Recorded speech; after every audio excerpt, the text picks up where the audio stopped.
என்ன மிகப்பெரிய மாற்றத்தை அதாவது எங்களை வீழ்த்துவதற்கு யாருமே கிடையாது என்கின்ற ஒரு ஒரு ஒரு அதிகார மமதையில் திமுக இருக்கு. நாங்கள் 200 வெல்வோம் அப்படின்னு சொல்றாங்க. தமிழ்நாட்டு மக்கள் இழிச்சவாயிர்களா? வாக்குறுதிகள் சொன்னீங்க, எந்த வாக்குறுதிகள் நீங்க நிறைவேற்றுறீங்க? பொய்யான வாக்குறுதிகள். மக்களுடைய வரி பணத்தை கொள்ளையடிக்கிறீங்க. இந்த 4 வருஷத்துல மட்டும் 5 லட்சம் கோடி கடன் வாங்கிருக்கீங்க. 5 லட்சம் கோடி கடனை வாங்கி என்ன பண்ணுவீங்க? கோபாலபுரம் குடும்பம் வந்து சொகுசா வாழ்றதுக்கு வாங்கினீங்களா? அத்தனை லட்சம் கோடி கடன். தமிழ்நாடு ஊழல் தலைவிரித்து ஆடுது, சாதி பிரச்சனை தலைவிரித்து ஆடுது. விவசாயிகளுக்கு பாதுகாப்பு இல்ல, பெண்களுக்கு பாதுகாப்பு இல்ல, மாணவர்கள் போராடுறாங்க, மீனவர்கள் போராடுறாங்க, துப்புரவு தூய்மை பணியாளர்கள் போராடி கொண்டிருக்கிறாங்க. பணி நிரந்தரம் பண்றேன்னு சொன்னீங்களே, ஏன் நிரந்தரம் பண்ணலன்னு இப்ப போராடிட்டு இருக்காங்க.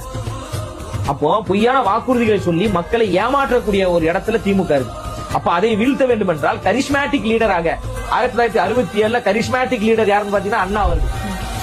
1977 ஒரு கரிஸ்மேட்டிக் லீடர் யாருன்னு பாத்தீங்கன்னா புரட்சி தலைவர் எம்ஜிஆர் அவர்கள். அதன் பிறகு 2026 மக்களால் நேசிக்கப்படக்கூடிய ஒரு கரிஸ்மேட்டிக் லீடர் யாருன்னு பாத்தீங்கன்னா எங்க தலைவர் அண்ணன் விஜய் அவர்கள். இந்த 3 எழுத்து மந்திரம் மிகப்பெரிய புரட்சியை ஏற்படுத்தியிருக்கு. 1967 அண்ணா என்கின்ற 3 எழுத்து, 1977 எம்ஜிஆர் என்கின்ற 3 எழுத்து எப்படி தமிழ்நாட்டில் அரசியலில் மிகப்பெரிய புரட்சியை ஏற்படுத்தியதோ 2026 விஜய் என்கின்ற 3 எழுத்து புரட்சியை ஏற்படுத்த போகுது.